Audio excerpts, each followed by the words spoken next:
Minsan kailangan mo talagang tanggapin na ikaw ang kontrabida sa kwento ng ibang tao.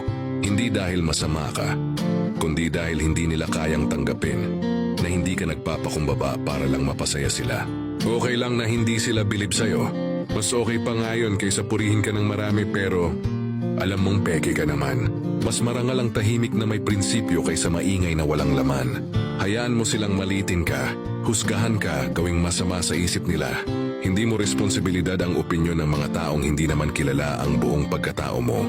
Hindi mo kailangan patunayan ang sarili mo sa mga taong ang sukatan ay galing, yabang at pakitang tao.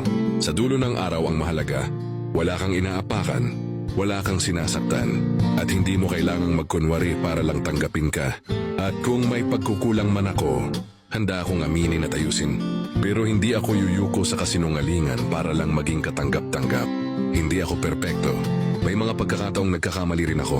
Pero mas pipiliin kong matuto kaysa magkunwari at magbago dahil tama, hindi dahil napilitan. Kung hindi pa rin sapat yun para sa kanila, okay lang. Hindi naman ako nabubuhay para pumasa sa pamantayang ako rin ang mawawala sa... Never give up. Keep going even when the road feels long. Every small step still takes you forward.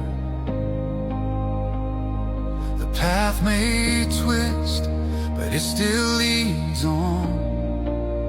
Light always returns, even after darkness.